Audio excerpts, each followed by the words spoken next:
Alrighty.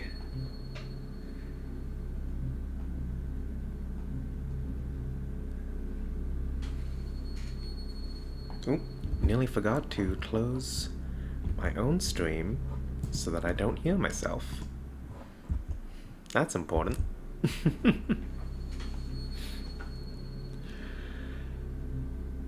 But yeah, hello. I'm here playing a bit of Salt and Sanctuary, a game that I got a long time ago, and really only got to the point where I was fully exploring it recently.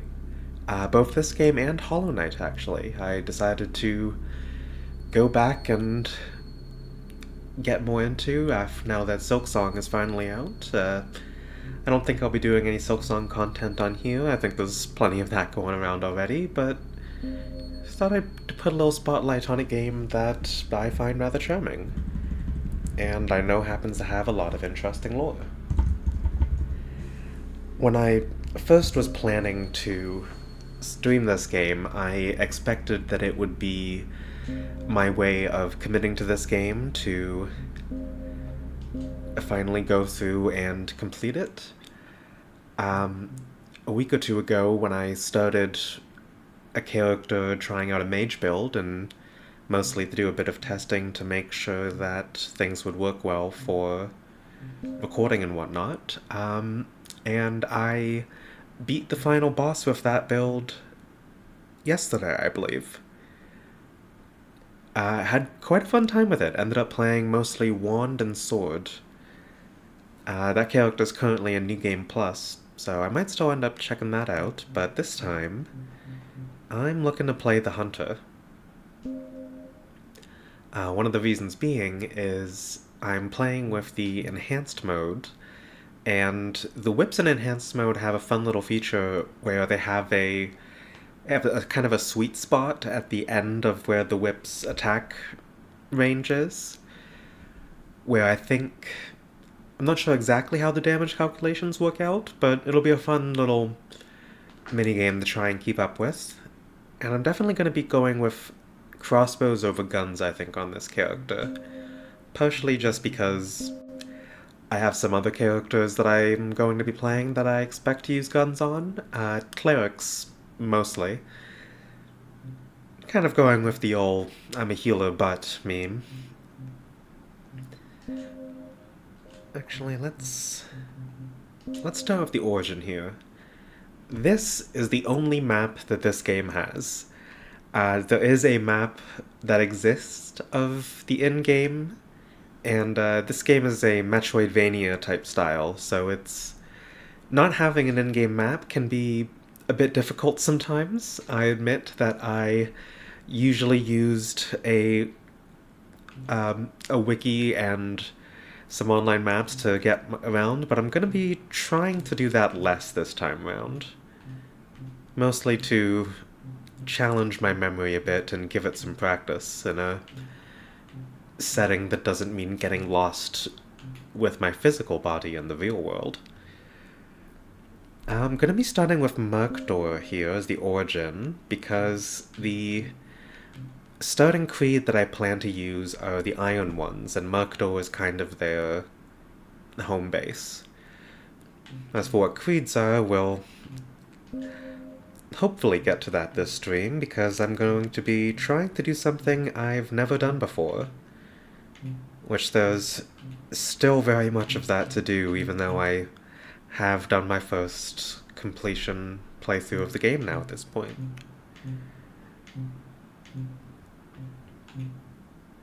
One thing I didn't do throughout, though, is read a whole lot of the lore, so I'll probably doing a fair bit more of that this time around.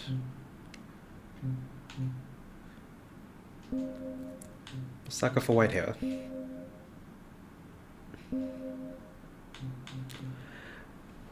Now, I don't want to mess with the starting settings too much, partially because I'm kind of expecting myself to come back to this screen a couple times.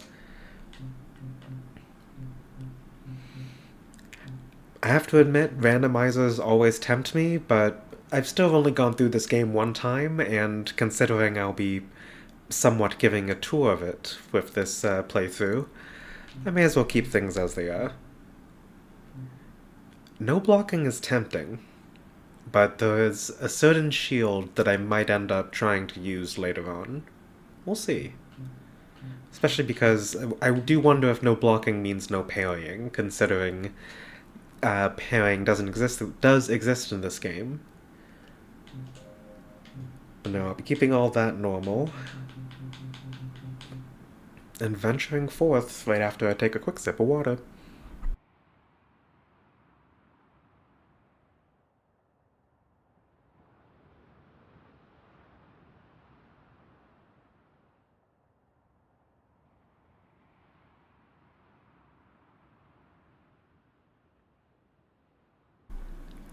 Alrighty. This world has known war for centuries, but peace is finally, preciously near. We deliver the princess to the kingdom across the sea where a marriage alliance would save us all. Failing this mission would surely plunge us into darker days. Okay, let's take a quick look at my inventory here. We start off with the bullwhip. A single-tailed whip of braided leather used on ranches and in stockyards for driving cattle. Although these humble pastoral tools are much more closely associated with idyllic country landscapes than blood-soaked battlefields, they are serviceable weapons in a pinch and require considerably less strength than conventional arms such as axes and swords. But that is an S scaling in dexterity, and that is going to be the main stat of this build. We also have an arming sword, well-balanced sword of tempered steel designed for slashing and thrusting attacks while mounted and on foot.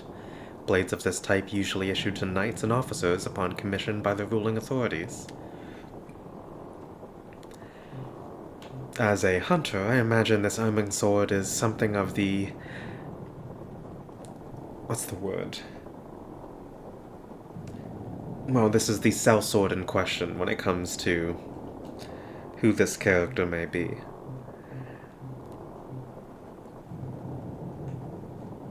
Got a crossbow as well. I haven't played with crossbows at all yet in this game. The only ranged options I've done are magic-based. Basic mass-produced crossbow, commonly issued to light infantry regiments and soldiers on guard duty, designed more for large-scale economy than actual effectiveness in battle. Its simple components and solid construction nevertheless provide great reliability. Slashing damage. And I believe slashing damage is gonna be the main thing for this character. Got 2 rolls on a medium roll.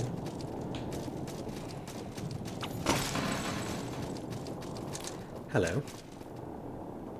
You there, stranger. We've been boarded in the night. They'll want to kidnap our lady, ransom her, protect... Oh, whoop. Gotta be a little quicker on the draw. Oh, okay, you know, same for me, I suppose. So there's 2 kinds of attacks here. We got the light and the heavy. Now I do wonder...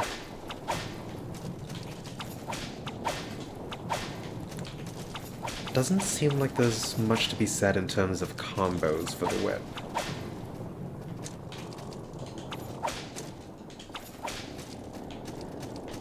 This game has some really interesting combo systems, but we'll see how much I get to get into it with this weapon.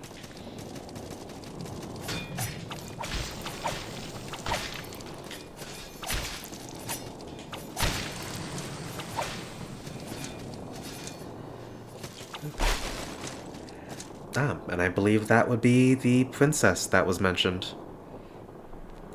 Howdy, howdy.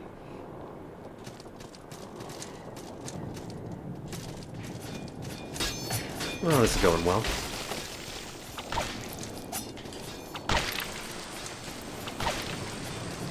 Spacing is very important in this game, I've learned.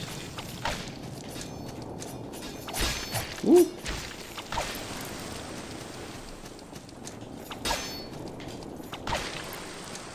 Okay, Okay, if they're blocking, that'll get a stagger on them. Fun. Now, I don't have any way to heal at the moment, but to be honest, that doesn't much matter. Now we're about to get to what I'm going to be doing for probably the entirety of this stream. Here we go.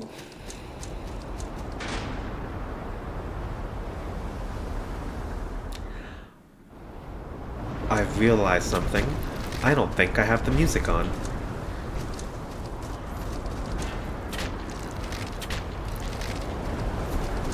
That's a shame, but unfortunately this is one of those games where pausing isn't really a thing. I mixed up the roll button and the shoot button. Failing this mission would surely plunge us into darker days. I awoke to the sound of waves washing on rock and I knew I was alive. I must find the princess. See, some people think this game was based off of like Hollow Knight and Dark Souls, but it was really based off of Mario. Yes, I can now turn the music on. Right you are.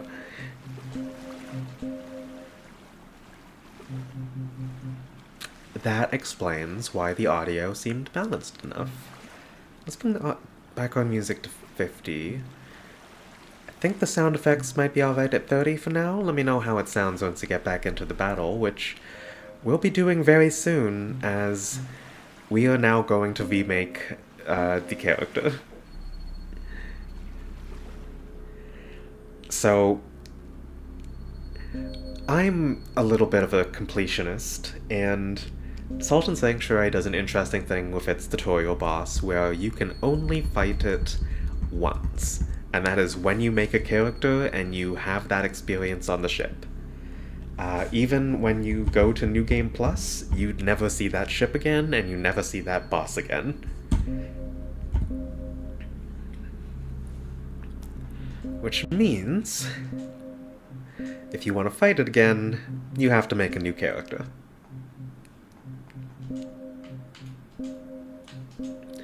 And while it doesn't exactly have things that I need for the run, it's the completionist in me that can't help it. I believe that's all the same as it was before.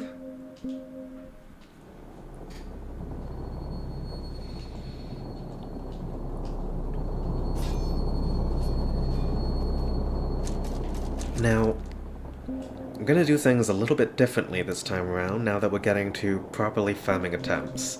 First off, speed. The lightest possible roll.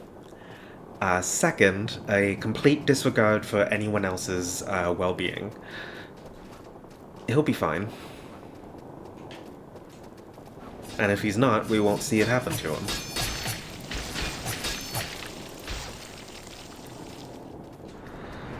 And back we are again.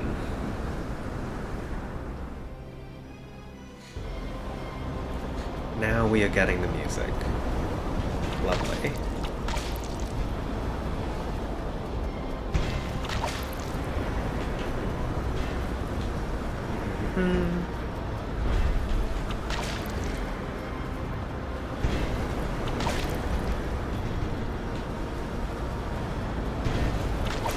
So this is a boss that can very much take a little while.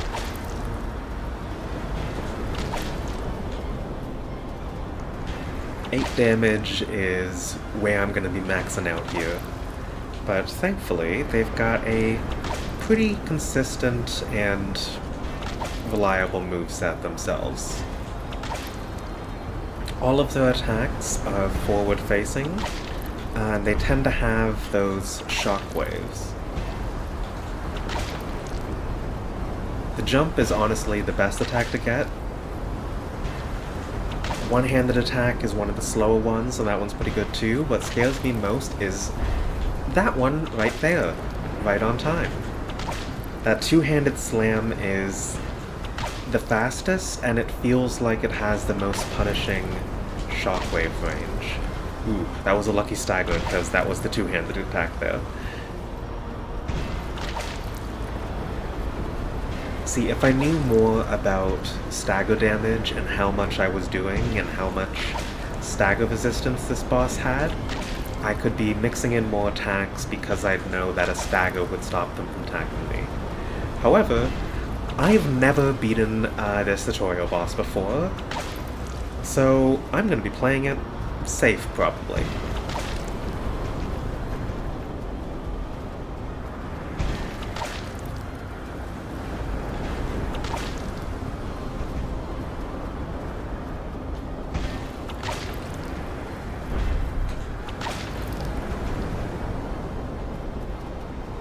It's also just a very dark boss on a very dark background. Whee! Those are the noises of a hunter.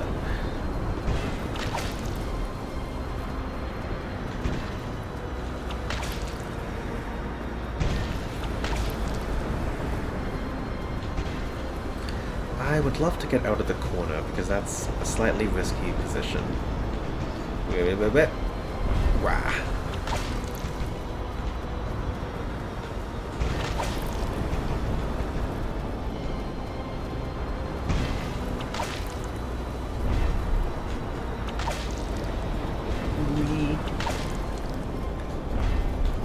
The thing you gotta be careful about in this game as well is stamina management.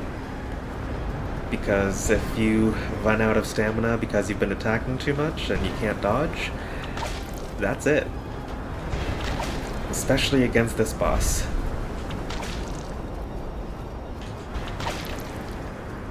This boss honestly does a really good job of teaching you what you're in for the game.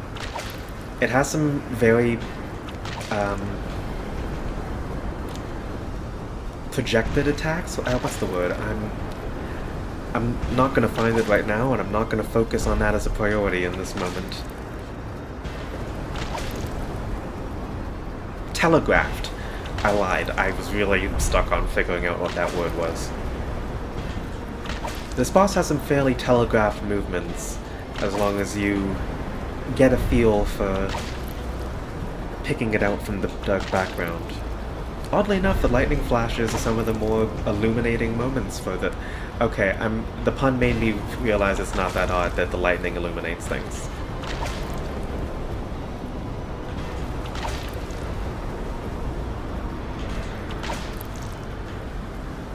If I get too close to the wall again, I might use backing up as a chance to use some of these crossbow bolts.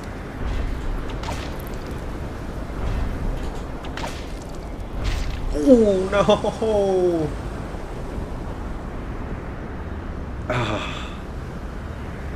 That's one of my best. That is one of my best attempts.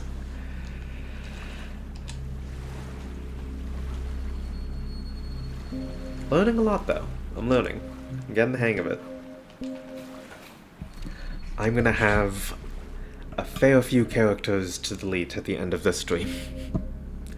Or at the very least two.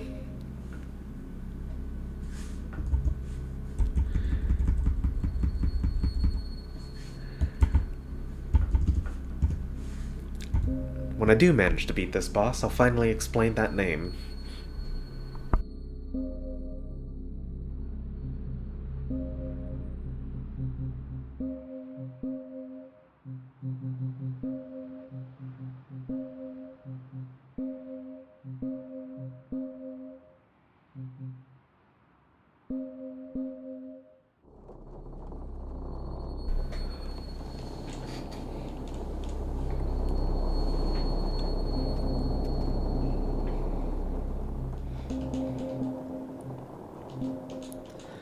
Although, honestly speaking, I don't know why Why would I make you wait? Oh, well, you're making me wait, that's why. You know, sometimes... wait. And sometimes counterweight. Friends at the Table is a podcast about, world building, excellent friends doing stuff. I'm very referential.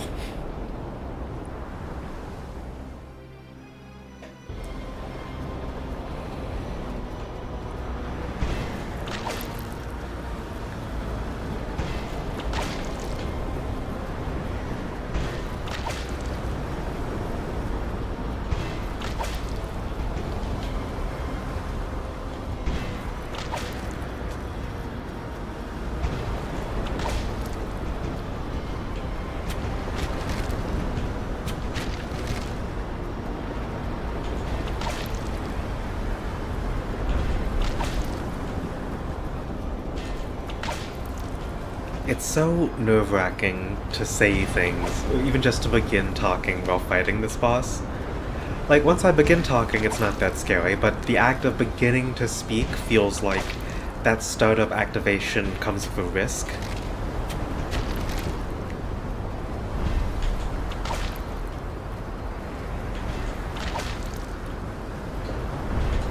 God, the delayed dodges when this boss rises up really kind of pay off. Ooh, that was a short jump off a long cliff that doesn't go anywhere. That's just a hop.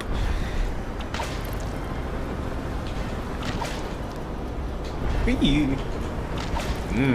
That was a... You know, sometimes you do a risky attack and you get away with it. Here I am getting away with it.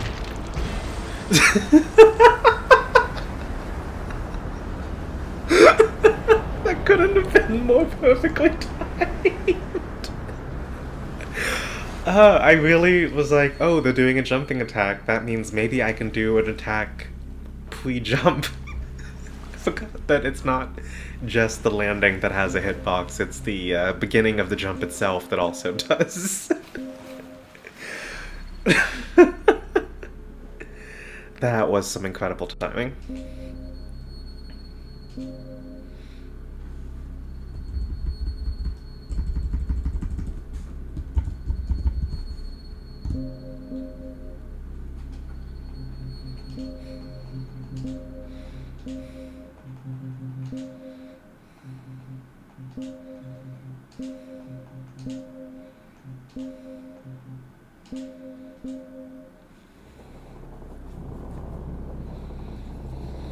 One thing I wasn't actually able to see there was how much the crossbow bolts were doing in terms of damage.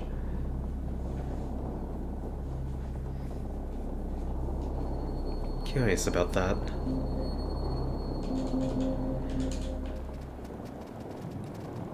Always running naked, since that's the fastest roll I can get right now. Roll, jump, roll, jump, roll, jump.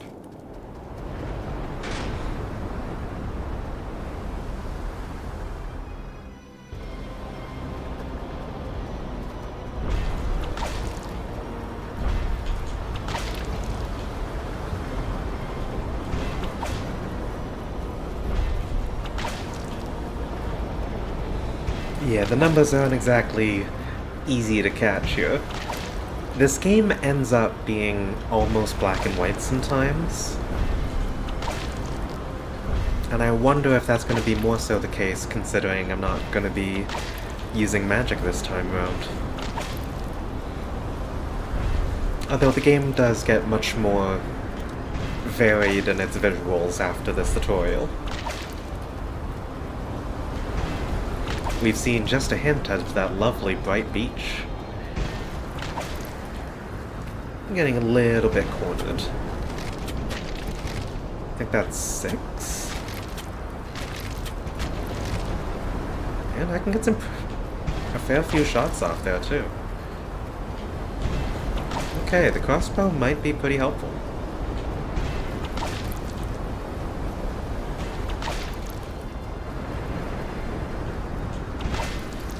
I do wonder how the sword would do as well, to be honest. But I'm not terribly in the position to do tests at the moment.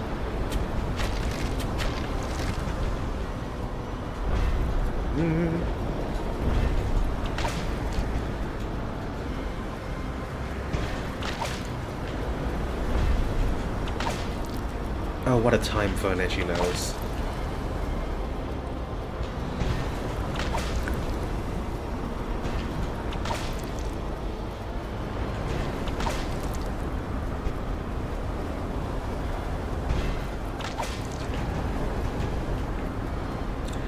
I was briefly for a moment looking around my desk for something I could rub my nose on, and the closest thing is my mic, and that's not something I will do to y'all.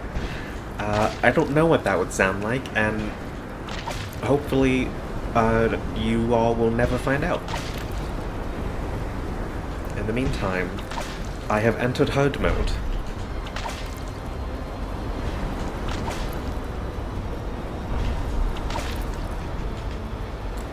So here's a cool little effect about this game too. If you look up in the top left corner, you'll see my stamina bar there, and it's not filling up to full anymore. That's because I've been exhausting it. That's gonna be happening over the course of this fight, causing things like that to happen.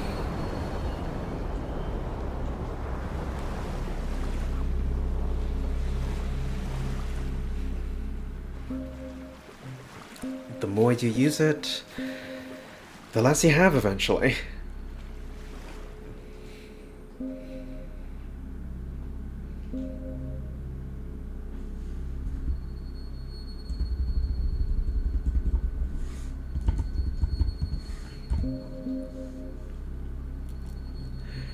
I actually had a good bit of fun coming up with the name for this character. I had kind of started off with the sounds in the word hound, trying to find something with either Howie, something of an MD name. I was briefly considering Brenda. This could have been Brenda.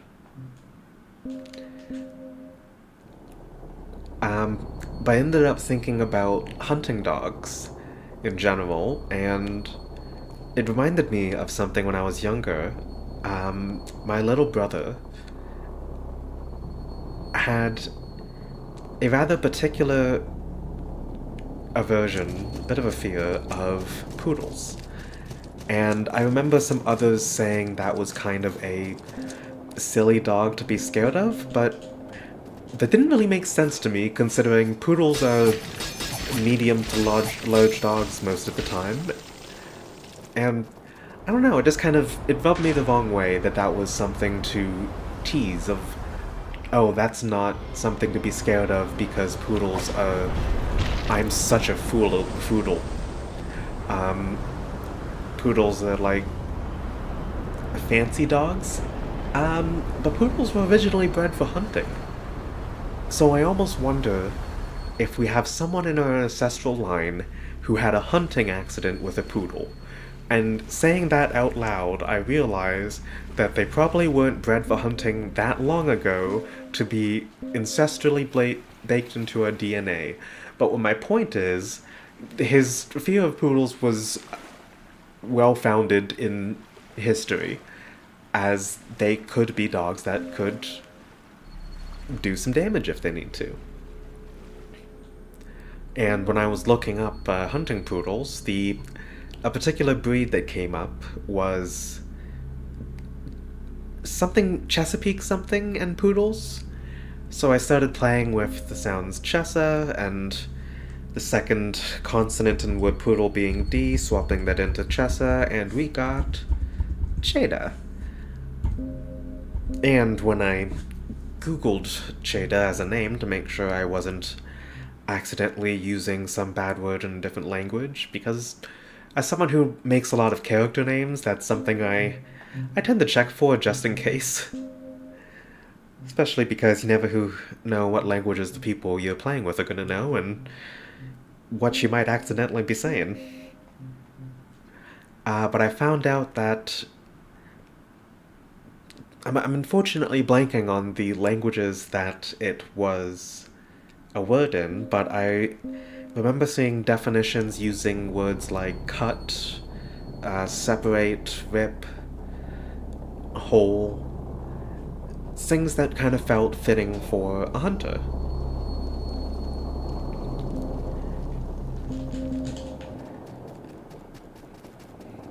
And so, Cheda it is.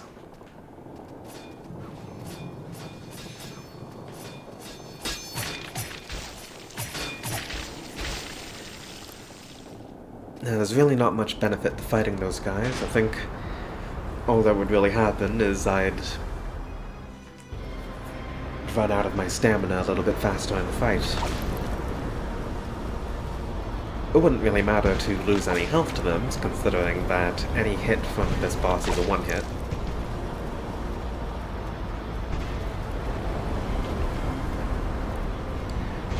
It's really kind of a shame this isn't a boss that you can ever fight again after this point.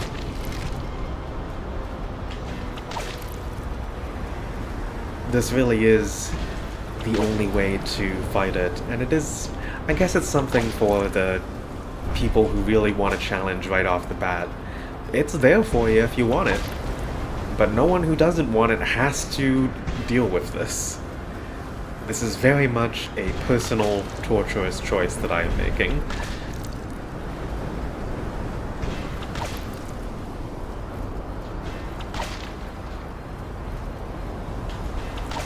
That's not to say it isn't worth it.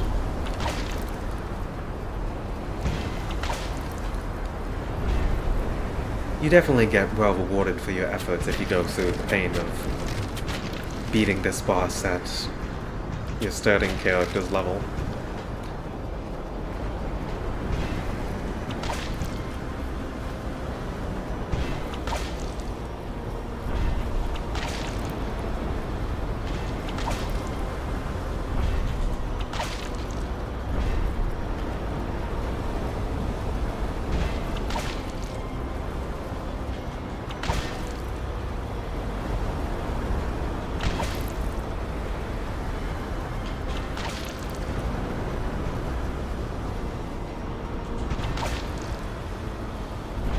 Ooh.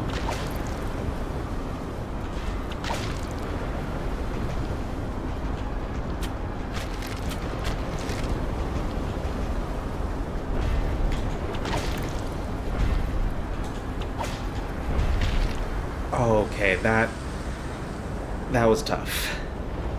I was kind of hoping I could get far enough away for that one, because it didn't feel like I was going to get far enough through. There may have been something to a jump dodge there, but... yeah... probably not.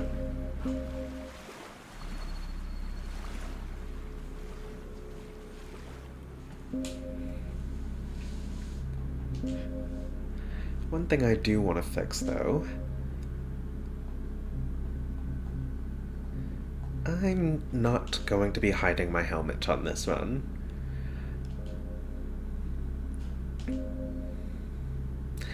Right, okay, that is an actual thing that I'm gonna need to do. Oh dear.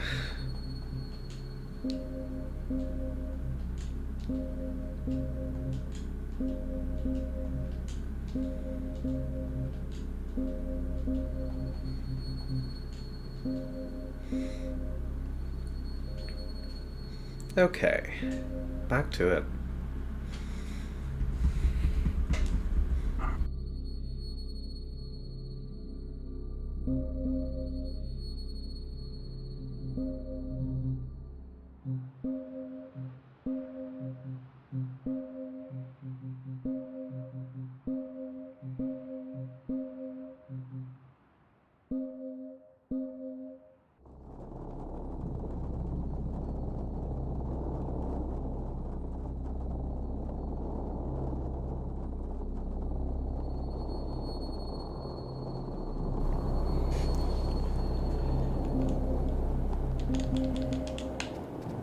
Pop, pop, pop. Oop. Yeah, no thanks. Let's try a run with the sword. Let's see how that goes damage-wise. And how it does stamina-wise in terms of balancing.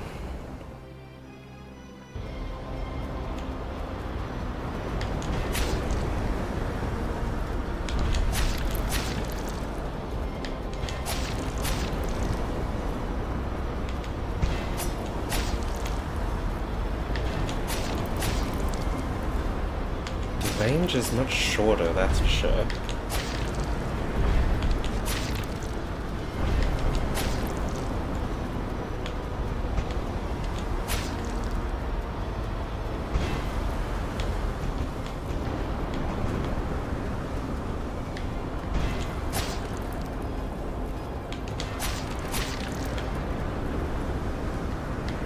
Stamina consumption definitely seems a little easier.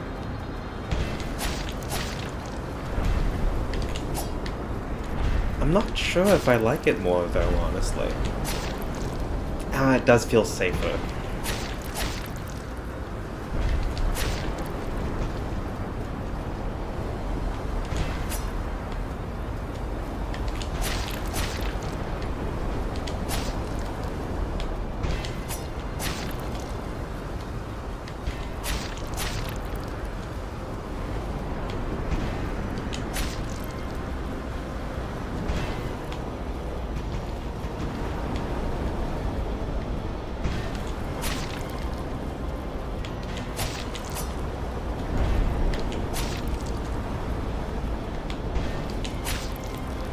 might have a little bit more stagger damage than the whip. Actually, it's probably just that I'm hitting more often. 13 in there?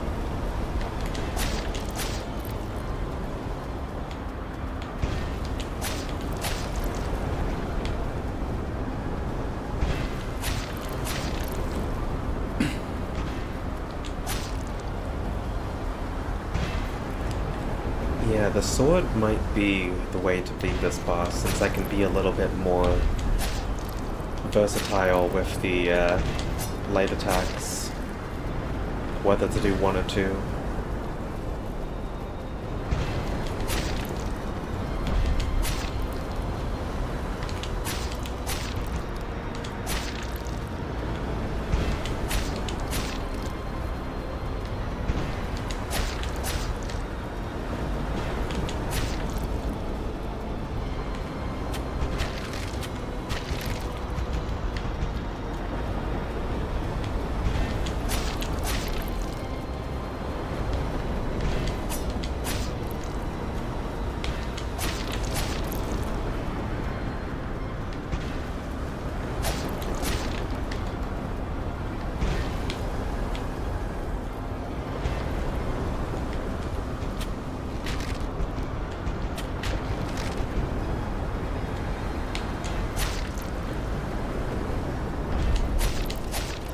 Yeah, heavies with the Erming sword, definitely not worth it. Partially because staggers honestly make me confused.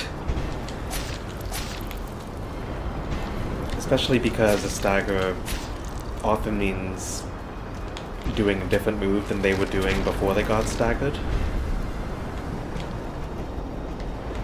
So it can kind of trip me up a little bit that you can kind of alter the moveset in that way.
Brief moment there where I completely forgot which button was the roll one, which is a wild thing to do when you're going through a whole fight pressing two buttons, one of them being the roll one. But I guess that's what a little bit of panic will do to you. It's interesting how it interrupts the patterns your brain is going through, just that little bit of a jolt.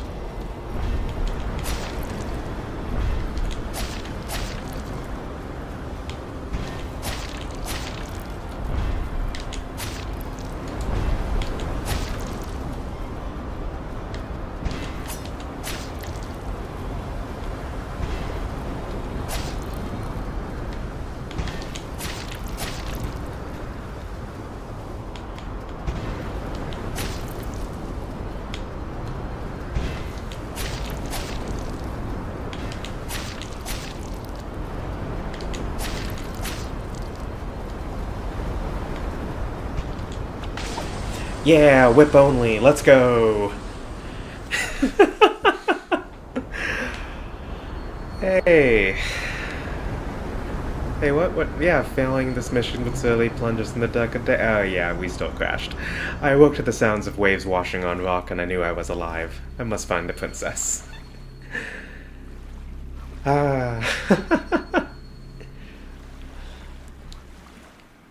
Ooh, now that is nice. A shimmering pearl and a drowned tome. And, as you'll see in the bottom left corner there, a nice 8800 salt, which is the Souls equivalent in the Souls-like this game is. The grasping ring here that I'm starting with is why I got a little bit extra. I think it's usually 6,000?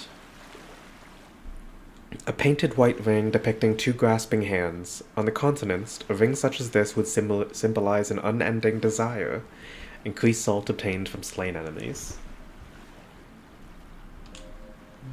We also got a couple other items there. Wrong buttons. These two are top-level crafting materials. This one, though, we'll be able to get to soon. That was very fun. The arming sword was really consistent. I can look at it a little bit more carefully now. 1, 2, 3, 4, 5, 6, 7 light attacks with an arming sword. 1, 2, 3, 4, 5, 6, 7. I can get 7 out on both, but it takes a little bit longer both to attack and for stamina to come back with the whip. But that range is really nice. Well, hi there, mysterious old man. Well, hello there. You're just a fleshy bit of flotsam, washed ashore with the rest of us, You want shelter, you want sanctuary, but what is a sanctuary without faith? There's an empty sanctuary at the beach. You can claim it for your creed. Tell me, do you keep the new gods? I do not, good sir. You don't keep the new gods. Rare. So, are you a pilgrim of Devara? Your sort has been dying out for centuries, I'm afraid. Not quite. No? Do you hold no gods at all? You're either brave, foolish, or from the north. You don't look particularly brave, but you don't seem particularly foolish either. You a mountainsmith? Now I did select to be for Murkdor, and Murkdor is the home of the Iron Ones, the creed that I'm going to be starting with this run. Men from the mountains of the northern continent of Murkdor, Iron Ones. They believe in no gods, believing instead in the iron will of man. They love steel but hate magic. Are you a member of the Iron Ones, then? Indeed. Member of the Iron Ones, eh? No gods will help you here. Accept this metal icon, then. Indeed I will.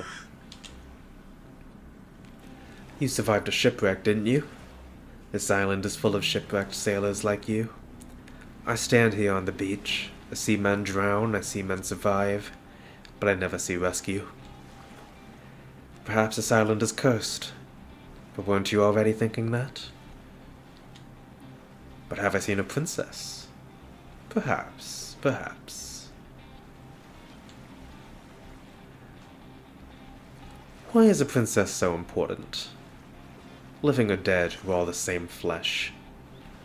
6,000... The ring would grant 47%. Yeah, that is kind of a lot. Maybe it's 8k base and a 10% bonus? You know, that makes a lot more sense at 8,800 salt. 10% bonus does seem to be this game's number for certain things. Thanks for the math, family. I can do this. Ameliorate. Why is a princess so important? Living or dead, who are all the same flesh? Maybe I'm your princess, adorned in the skin of a decrepit old man. Well, go find your princess. You know what they say. A quest goes a long way to keep the madness at bay. Daily affirmations. Sanctuary is simple, but salvation is not.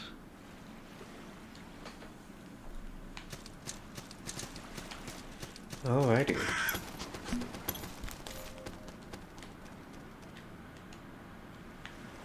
And yeah. These journey bottles are the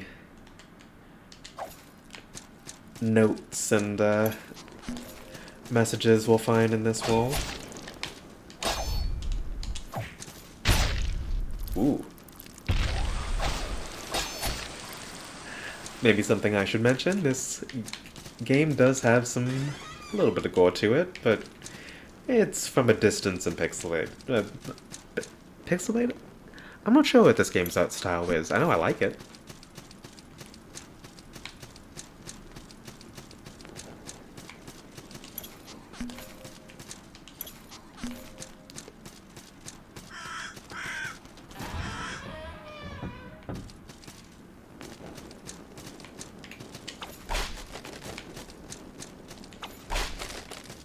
You can always count on barrels.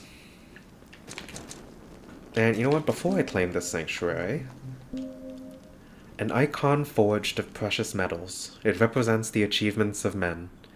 Place the metal icon in a vacant sanctuary to claim it for the Iron Ones who bow to no gods or idols. Light it up.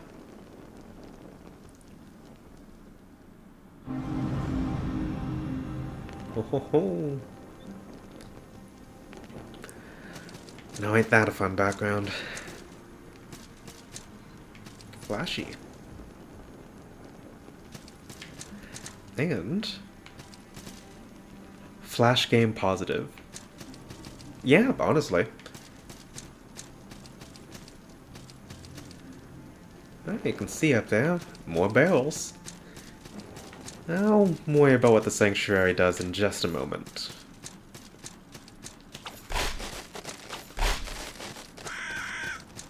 Thanks, birdie.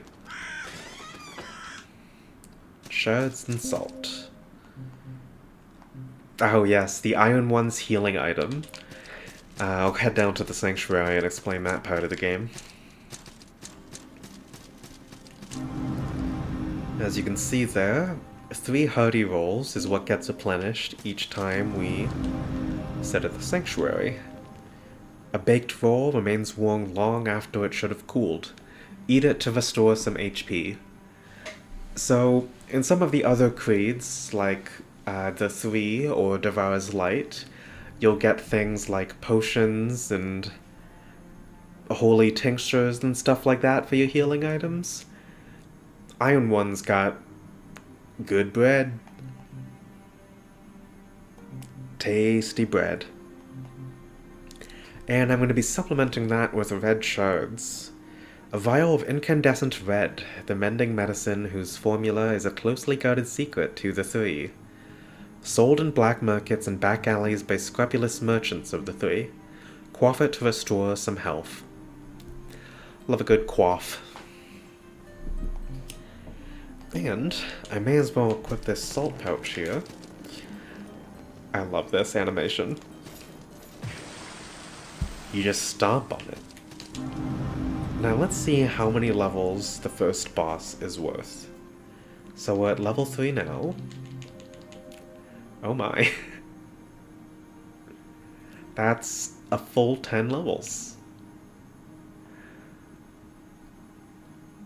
Yeah, I'm gonna enjoy my rewards.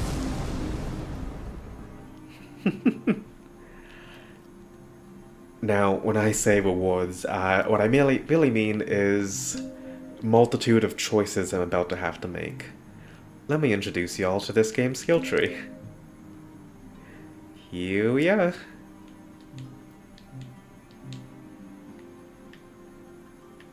Oh, I love this thing.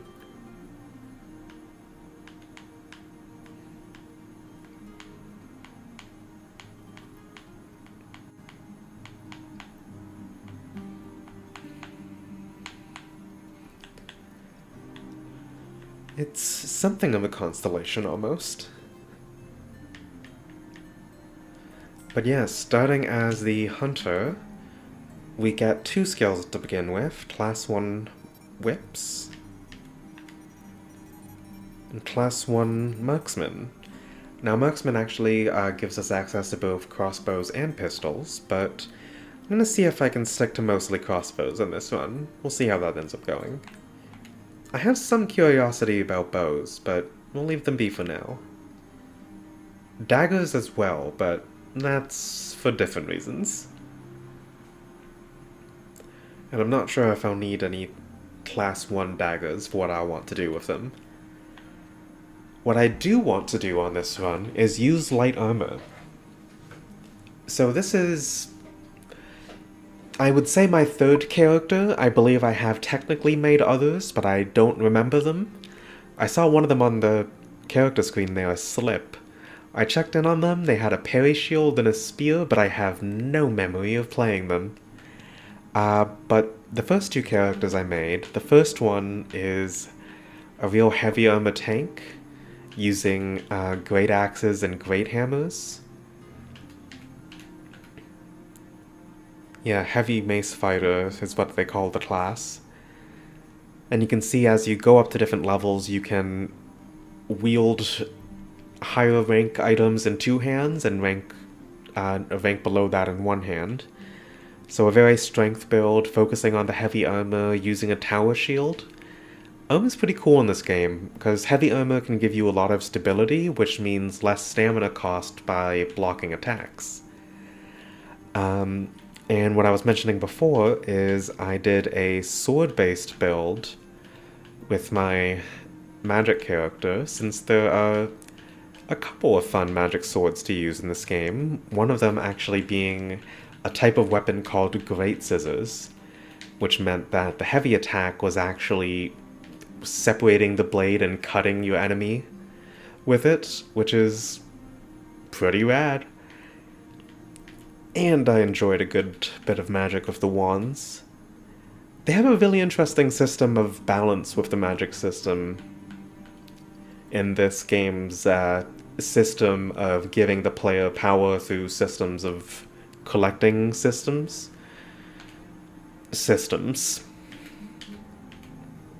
Yep. So we'll see more of the lore of them later, but the main mages in this world are the mages of fire and sky, fire magic and lightning magic, and you get a bow. Hit my quota, I can say normal words again. You get a bow that you want to remain kind of in the middle of, because if you go too far on the side of lightning magic use or fire magic use, it starts to affect the caster's body as well. So it's a fun little balancing act to play while you're going about in regular combat. Now, because of beating that boss, I got 1 black pearl from it itself, and 10 more from the levels. Each one of these nodes has some lore bits to go along with it, which is why before I do my leveling up, I am gonna go drink some water, and then I'm gonna see how I'm gonna be starting out this game. Back in just a couple minutes.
Alrighty, I have become hydrated. Now let's read some lore. So each one of those nodes isn't just things like getting access to class points, they also give a bonus to a particular stat. Seems this one gives me a little extra stamina, which I will be much appreciating. Once upon a time, a very small and skinny silver cat sought shelter from the harsh elements under a simple wooden box. The box only kept out some of the rain and wind, but it was better than nothing. The Cat King, page 2. That's a book I want to read. I want to read The Cat King, and I hope I can find as many pages as possible throughout here. Excuse me. Class 1 light armor, endurance. The words that follow detail the 192nd ranging of the Coats and Talons Red Brow Division of Liven, as carried out by me, Carmen Cran, Division Captain. I do hereby swear that all of the things I have claimed and chronicled below are true to the best of my recollection. The Foley No Horror, S1. Interesting. I'm recognizing bits and pieces, words here and there, Cran, Red Bow, Liven, from what I've played of the game so far. I didn't avoid lore per se, but I definitely didn't take the time to read things. And I'm excited to be doing that more thoroughly now. Now let's take a look at where some of my goals are. Getting the Class 2 whips is definitely a priority, as is getting this healing pouch here.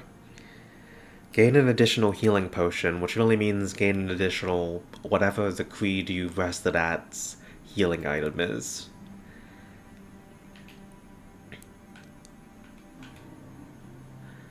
You know, considering whips have some pretty good dexterity scaling, I'm gonna be trying to get a lot of that wherever I can this run, I think. Gilfoy, the Wall of Steel, may have once cleaved through 100 men, but Malthus's finesse with the dagger was unparalleled, and it surely found its home between sections of Gilfoy's heavy plate in the pit of his arm. Malthus, 16-2.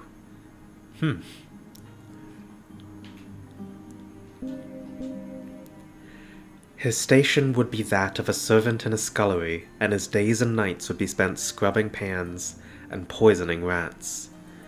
The Burning Clouds, 1-3. The beast had left her with wounds, and some were not shallow, but she crushed red grass in her mouth, filling her wounds with some and consuming the rest. Healing from within, healing from without. Eulerandra, 2:17-18. So red grass is the plant that pretty much all healing items, or most healing items are made from. The red shards are made from red grass. I don't know if there's red grass in the bread, but that could be interesting if it was like some part of the baking technique.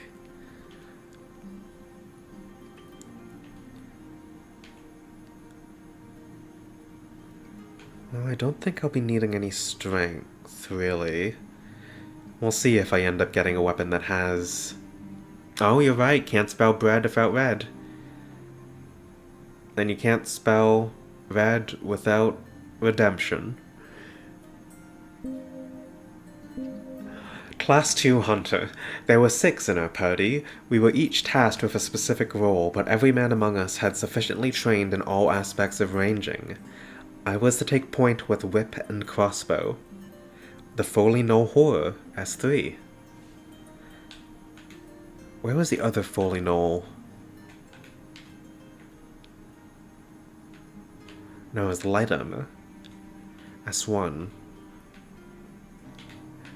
Oh gosh, this... This game could have me going around trying to find everything in the right order, but maybe one day I'll just read the book that someone's compiled of all of it. I'm sure that exists somewhere. Class 1 Marksman. When blade meets crossbow, a well-equipped shadow becomes a well-rounded tool in the trade of death. Miedre's Black Book, page 61. Ominous. Love it. And I also love getting more willpower. And when she traveled to your town, your harvest would be blessed, and not a copper would she take. She'd ask only for rest. The Tale of Valkaram, stanza 5. Class 2 Light Armor. If a unit was attacked, the other two would retreat towards the attacked unit, careful not to expose their backs as they did so. Narlins did not hunt in packs or coordinate attacks, but if the bait was sweet enough for one, the others would soon follow. The Folly No Horror, S16. There's almost no hope of keeping track of those in order. Not as we go, at least. That could be an interesting challenge run of trying to upgrade things. Oh goodness, it would be impossible. But I suppose trying to complete stories throughout the skill tree could be an interesting way to theme a build in a way. Let's see. Let's get a little bit more endurance. I want to get to a light roll again eventually. We'll see if that's possible with my skill tree path, but I do want to actually wear light armor in this one. That's class 2 light armor, class 2 hunter. You know, for the sake of fairness, let's go ahead and get class 2 marksman as well. Oops, almost forgot to read it. A crossbow that Agari built, he used in hunting game, and mushrooms, wild berries, roots, he gathered to sustain him. The Tale of Valkaram, stanza 19. And there's class 2 marksman. A table by the chest held some of our crossbows, but they looked to be in poor shape. The Folly No Horror, S51.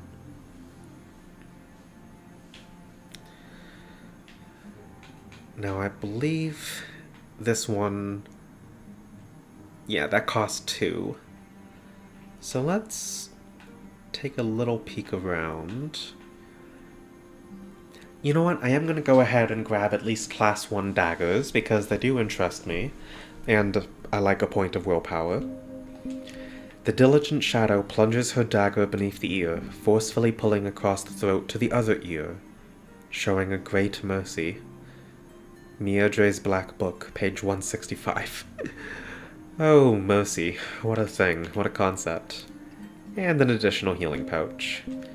Though arrows and blades had pierced his flesh, a quick quaff of the flask given him by the old crone gave him strength anew. Defernamini, 62-3. This is quite the pronunciation challenge for me, but it's good. I should practice my pronunciation a little bit more often.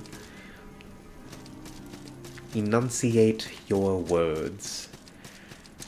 A guy I knew back in high school taught me that that was a pretty good sentence for practicing enunciation. Ooh, 14 damage on a drowned. Okay, well, 13 damage on a me, that's fair. Oh, you know, maybe I can test something out here. 14 damage up close.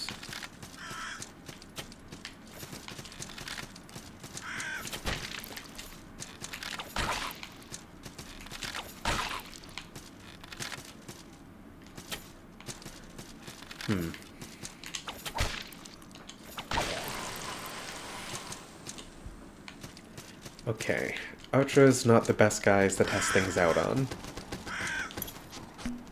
The dead welcome you. This is a really fun thing this game does. So when you see dead bodies... What a transition. When you see dead bodies, those are other players in the game. that is the equipment they either are wearing currently as they're online or when they died. I'm not sure which. But you can see other people's fashion throughout the game, which is a reason to not be naked the whole game, which is what I did when playing as a mage. At least until the very end.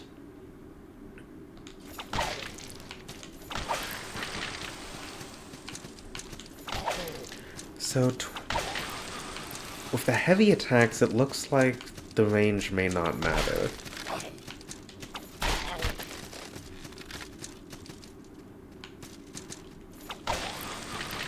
Or does it? Hold on.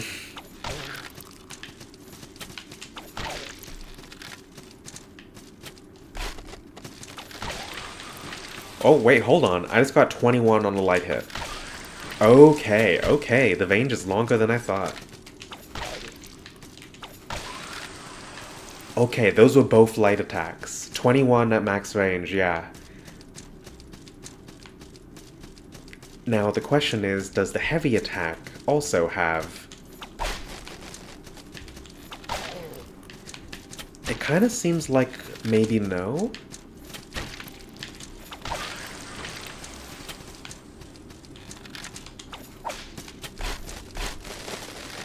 Let's eat a bread before I die.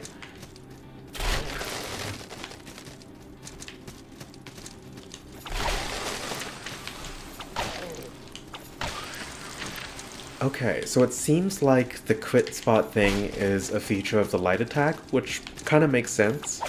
The heavy attack is less of a whip strike and is more just slamming the thing down. Oh, it does have some upwards momentum. That's fun. Or upwards reach, rather. But it seems like with proper spacing, I can get the damage of a heavy attack using the light attack. Which, honestly, that's a good way to balance it. In a way, you haven't really changed the damage of the weapon at all, but you have changed how someone can use it. Because light attacks use less stamina, they're faster.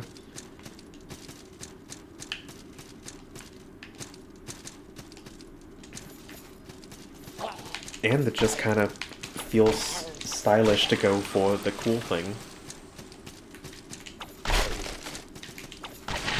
Ooh! Seems like it has some stagger on it, too.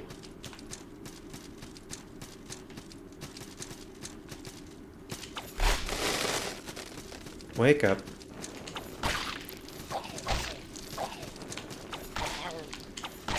Yeah, we are no longer in that sweet light roll we had back at the ship. It seems like the sweet spot extends past the visible range of the whip sometimes. Which I know is a thing that has been adjusted for some weapons. There's a stone merchant. That'll be very handy.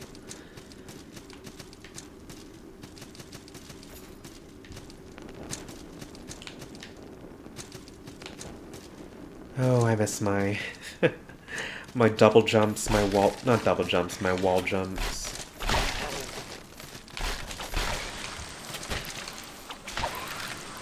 Okay, now that's fun. I can... So when you're out of stamina, you can still do things, but you will be much slower.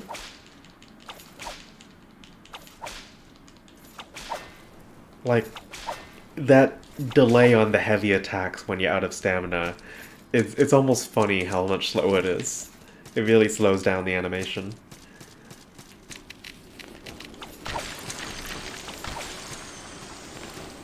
Oh, bats.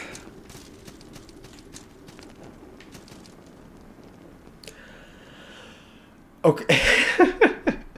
I had a moment thinking, what in the hell have I just found? This is the equivalent to a bloodstain in Elden Ring or Dark Souls. Oh, they... Well, no matter how cool your tombstone looks, no one is immune to gravity.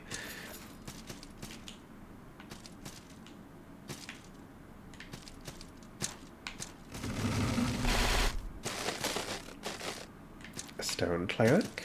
Got the merchant and the cleric.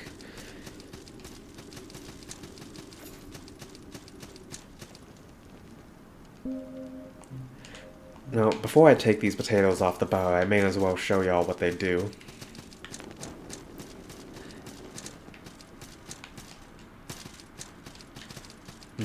Now who is the right target for a potato attack? Who deserves it? Is it you?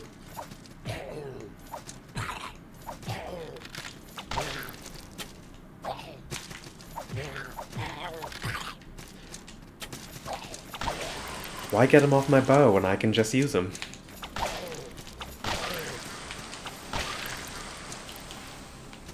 Ooh, the rogue's gear. Nice. I might swap some of those in, depending on the fashion.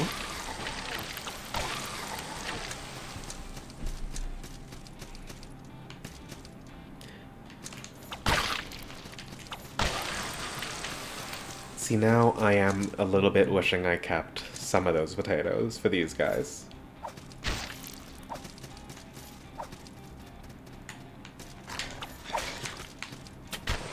I have a crossbow. A whole crossbow.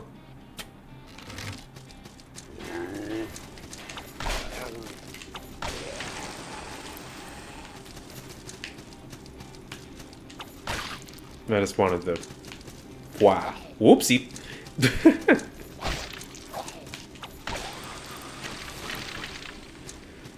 Yes, the Sodden Knight is indeed my goal.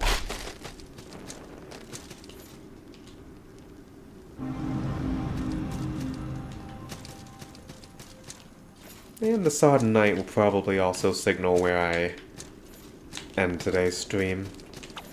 That's probably a pretty good goal for Phase 1.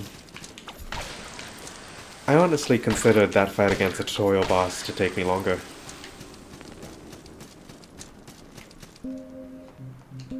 Oh yeah, that would be a fun one to throw potatoes at.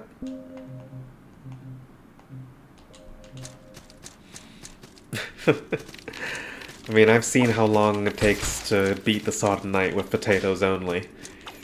I can thank the Backlaws and Team Shots for runs like those. Definitely very influential on me returning to this game. Really good content about it, both of those channels.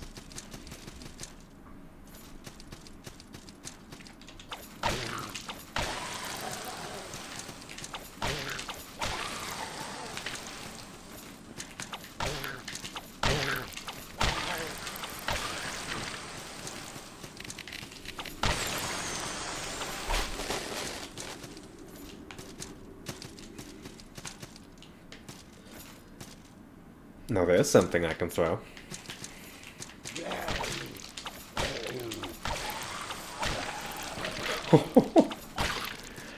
Using a whip to smack someone out of the air is quite fun. Ooh, a stone sellsword. And a bandaged ring. I am throwing that on right away. A ring of powerful healing. Its wearer may suffer injury, but lasting wounds will be made less severe. Reduces wounding effect. Now, if y'all remember how I told y'all about the stamina bar getting reduced as we went on, the health bar has the same effect.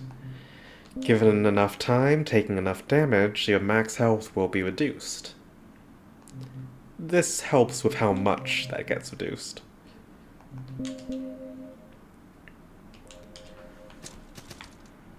And this is just the decorative statue, surely.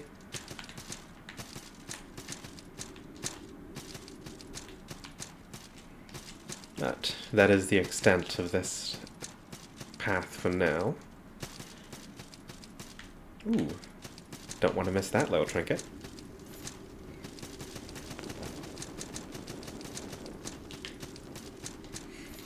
I am always a sucker for trinkets and trinket-adjacent oddities. And yes, a journey bottle is what is used to write messages. Ooh, the mend spell. There are three different types of spells in this game, of magic. There's prayers, incantations, and things you cast with a wand.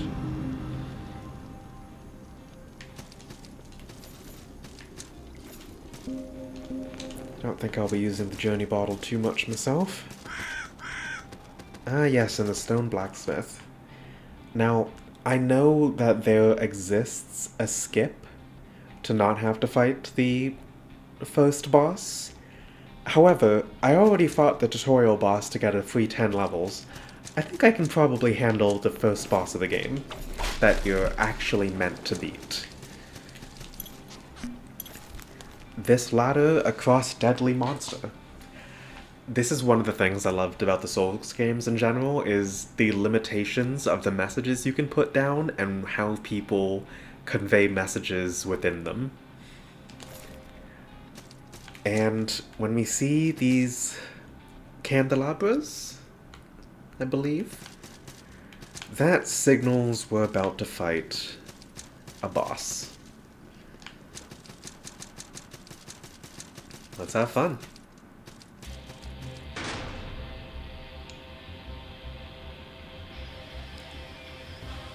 Let's test my aim.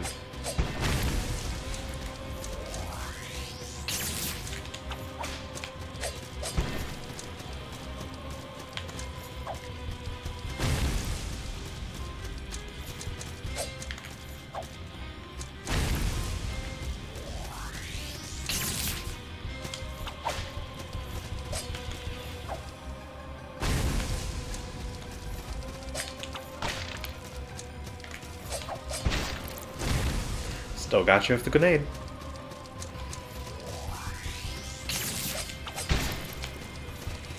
Right.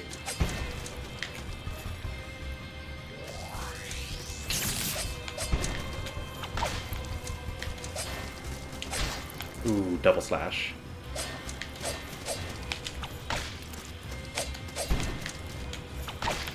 I'm not sure if this is the only boss that has it, but this is one of the bosses that has 3 different phases. Granted, they're more subtle than some of the other bosses' phases, but it's kind of an advancement of how much of a combo they go for.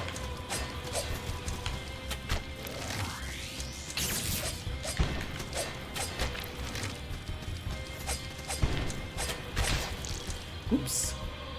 Bread time. I don't know if you can be parried. I don't want to find out right now.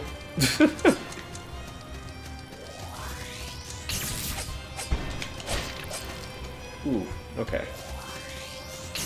Nah, you're going for it again.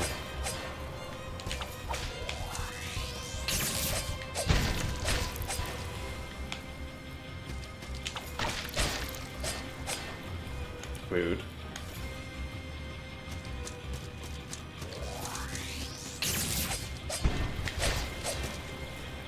Goodness, you really get pretty ornery at the end of your fight here, don't you?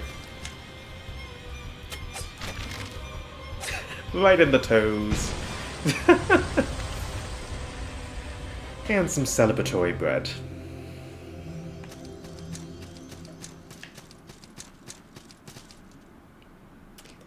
Sodden Knight's Ashes and the Fortress Key.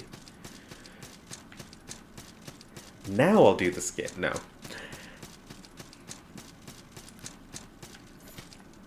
I'm not usually one for shortcut skips. Usually. But there are a couple that I plan to be trying out on this run that I haven't really tried before, which is one of the reasons I'll be looking forward to using some daggers.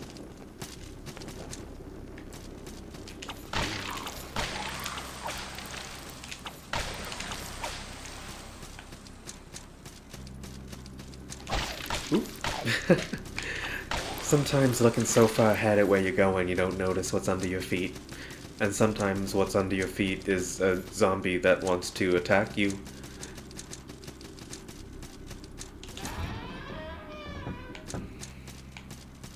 Oh, hey, mate. Greetings, traveler. Do you have a quest? I do.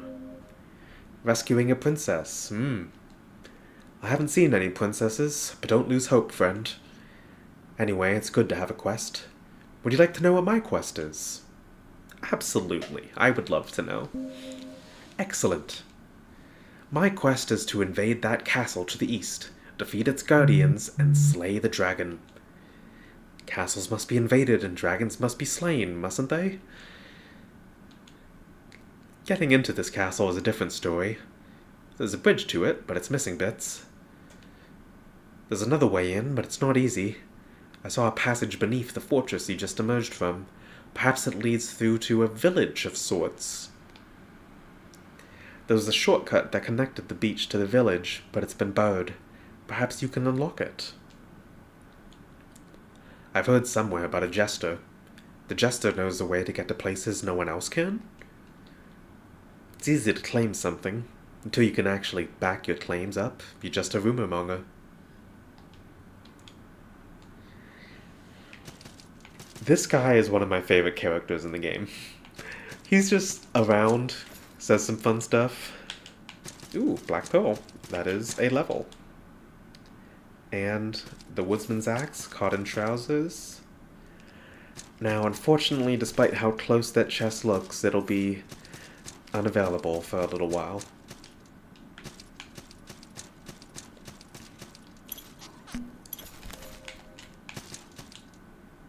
A pitchfork. I wonder what this is. What's a soul's like without secret walls?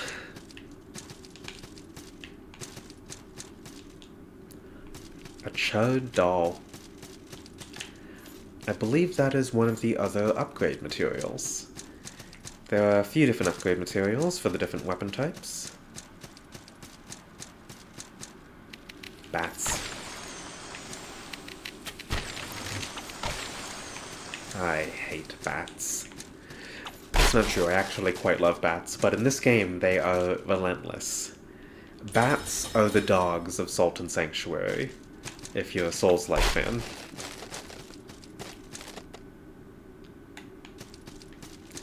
Gotta get the shinies.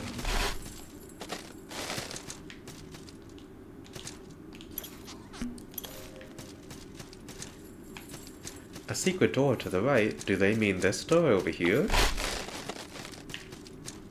No, they don't. It's yet another secret door. And I believe this one had a shorter conclusion. The lightning bolt spell and a torch.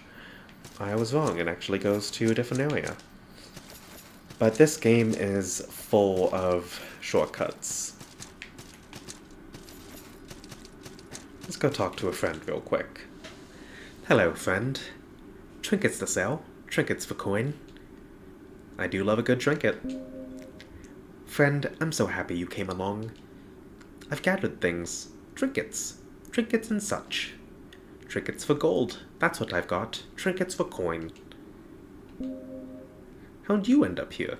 I stowed away. Sold trinkets and tanned beer. Trinkets for coin. So poor, though. Talk of wealth in Kahi. Even beggars like me have got manservants there, they say. Stowed away. Sailed. Then that storm. Imagine the surprise on those sailors' faces, seeing the likes of me in the wreckage there with all of honest men. All of us, floating in the sea, clinging to planks, shivering in the icy cold. Not sure how many of the others made it to shore. That shivering, shivering shore. But the trinkets I find here, they do sell, they do. Doing quite nicely, I am. Soon enough, I'll be able to buy my escape. Somehow. Somehow. Somehow. I'm not sure why that's the voice affectation I've decided to give this fellow, but I find him quite endearing. And he also sells two other common Upgrade materials. So he's quite a good friend to have. And he sells flame bolts. Hello, hello. How much can I get away with spending on you? I'll get 30 flame bolts. Ah, and yes, the other thing that this guy does is sell boss armor. So the Doppelsoldner set here is what the drowned soldier was wearing. And he also sells his own set.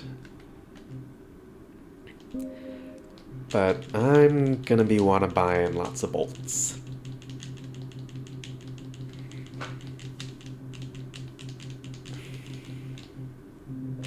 Oh, I can hold it, right. Do I want to spend everything on bolts? Yeah.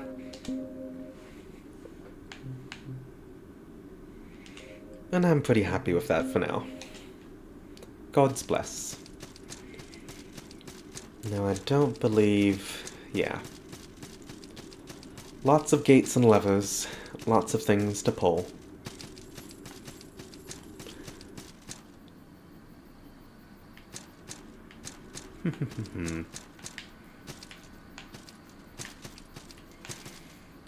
Well, if I unlocked a secret passage, I may as well make use of it.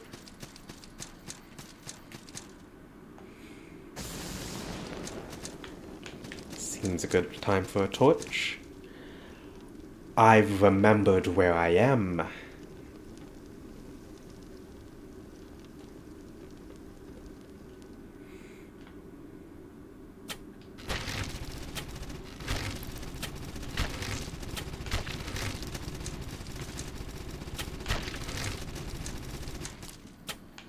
The hunt begins.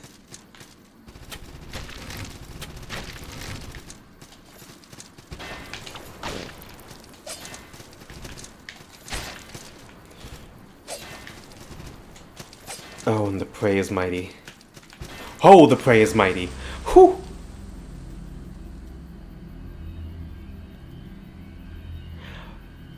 Now, I'll be honest, I got a little bit distracted from what I was doing. And maybe I shouldn't have fought that armor might with 3k salt. Maybe that wasn't the wisest of ideas. What it is, however, is what I've done.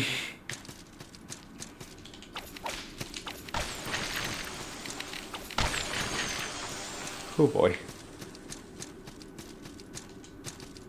Please don't punish me for my sins. That's definitely not what this game is about for anyone. No one's getting punished for anything. Everyone did good stuff during their lives.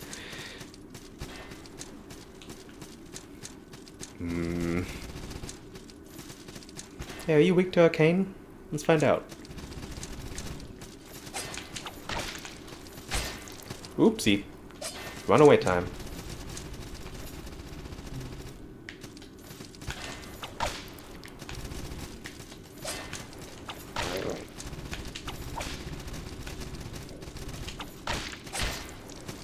Ow.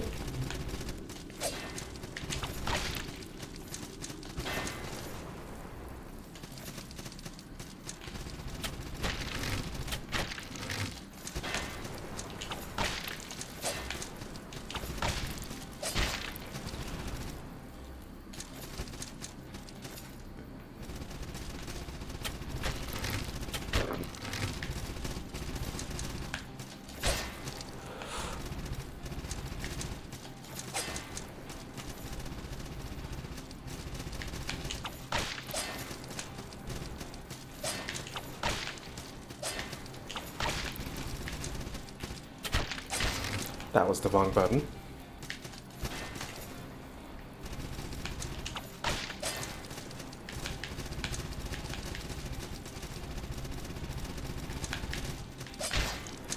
Ow.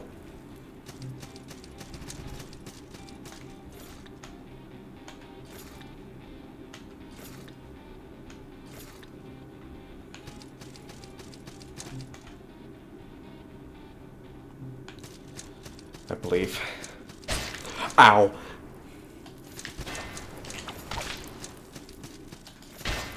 I no longer believe.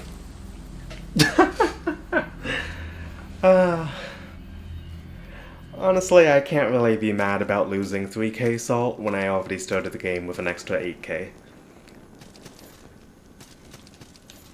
So I think what I'm just gonna do here is get myself back to the base sanctuary, and that'll be where I call it a night.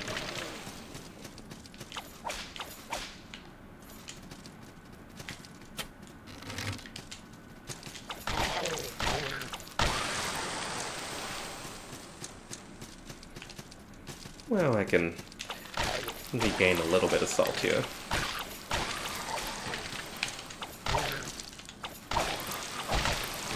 That was a tricksy little move, dropping down like that. Gotta give you credit.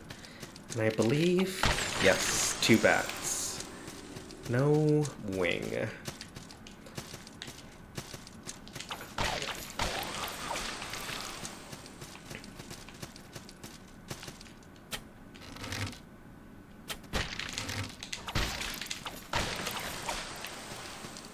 Didn't quite get the shot off like I hoped to. Hey, but I got my bolt back.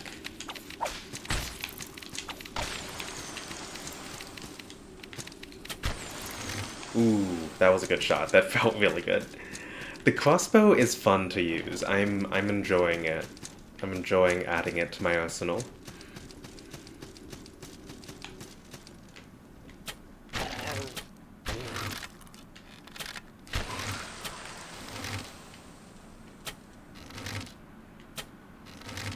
That's a nice thing I've noticed. If a floor can be dropped down through, you can shoot through it with a crossbow, which is quite nice.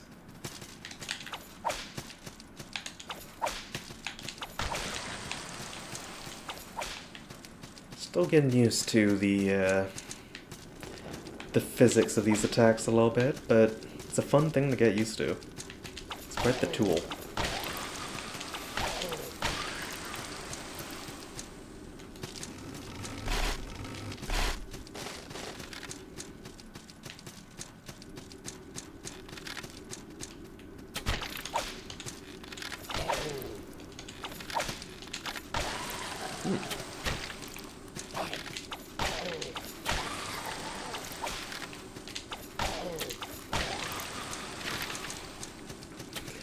Getting that spacing right is very satisfying.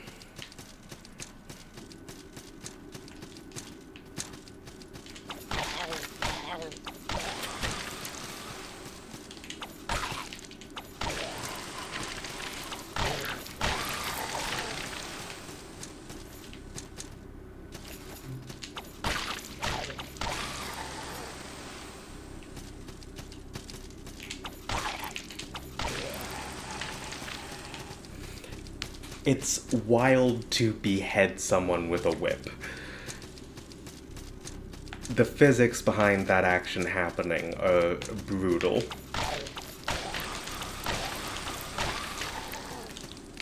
Feels like I'm popping them at the spinal cord.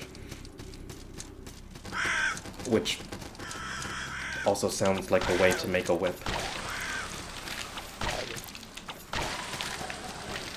Don't believe me? Stay tuned. And this would be that shortcut to the village that he was talking about.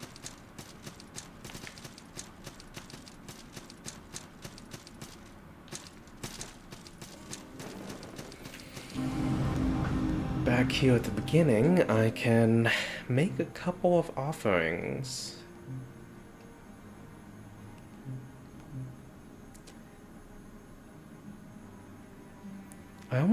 I'm a little bit wary to put the merchant down just because I feel like that's probably the one I've seen the least.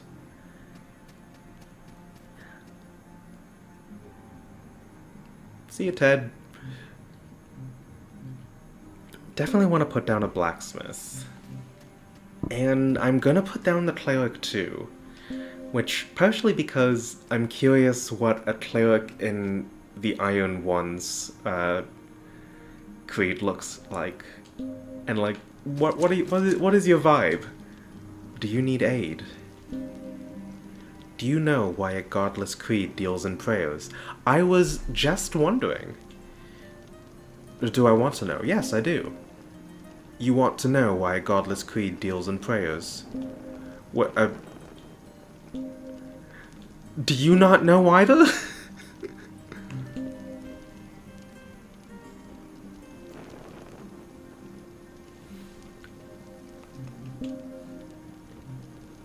I...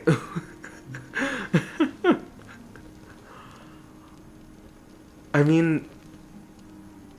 To be honest, though, looking at the stock, they kind of answered the question. The only prayer being Blessed Weapon, temporarily bless a non-elemental weapon with timeless wisdom, adding holy damage to your attacks. Paladins from all creeds have carried blessed weapons into battle. The art of balancing willpower spent invigorating one's weapon with divine energy with willpower spent in actual combat is a difficult thing to master. That's a thing I've learned in my other character. And the buying items being the Blessed Page, a consumable item to add holy damage to attacks. And the Warhorn, which is really good for just giving you rapid stamina regen. Yeah, I guess those are the things that they would deal with here. I don't remember getting to this island. What I do know is smithing, and that's what I'll do. I'm a Dorian. Bathed and raised in Murkdor, that is. Never set foot outside the city, yet here I am. Last thing I remember? An alehouse, a couple rounds, some song, and some cheer. Must have been kidnapped. Must have been out a long time. But see, I've thought about it. Whatever it was the kidnappers wanted for me, they're not getting it now. Can't sell me to slavers, can't ransom me for coin. Not if I'm shipwrecked on this island. If they wanted me dead, they'd have done it outright, so they didn't throw me overboard. Nope. Must have been a shipwreck. So no one's come after me. So they must have died in the wreck. So I must conclude. Men died trying to best me, and yet here I stand. I sure survived something else, alright. Don't let me do what I do. I like this guy. Ah, yes, they start with the lump hammer. Makes sense. Woodsman's axe, the spatha, arming sword, and a midshipman's dirk. Which I might be coming back to buy, unless I end up looking up where it can be found. A lot of the things that you can buy in this game, and even some of the things that you can transmute through weapon alchemy, can sometimes just be found out on the ground. If you know the right places to look.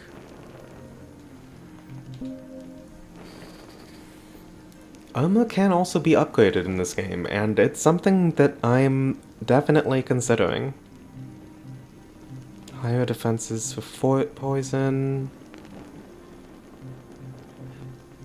And fire across the board from the rogue set. And a good bit lighter in some cases.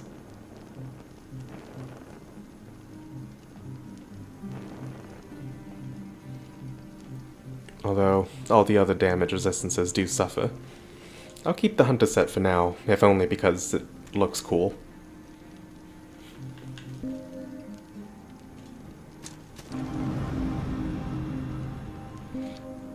And yes, I did pick up one extra black pearl at the end of that castle. Or the feasting banquet, I believe the area is called. Let's see, where to put it.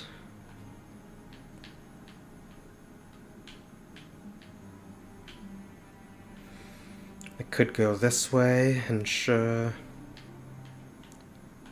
If I'm gonna be getting light armor, more endurance is definitely something I'll be needing. And this over here is gonna lead me to an extra poultice pouch at the end of Marksman. I've got another poultice pouch at the end of light armor. I think the basic whip is probably gonna do me for a while. but I might be able to get access to some interesting light armors here and there. But in general, I think what I'm gaining right now is really just the stats. And if it's the stats, let's get an extra point in dexterity.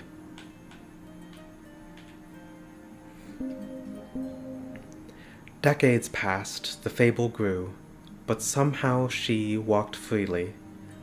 Guileless towns welcomed her still, so doomed to misery. The Tale of Valkaram, stanza 12. Alrighty.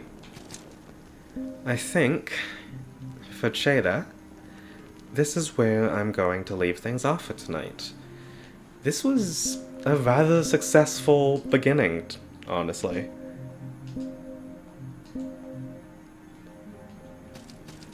The tutorial boss went down much easier than I expected, using the arming sword at least.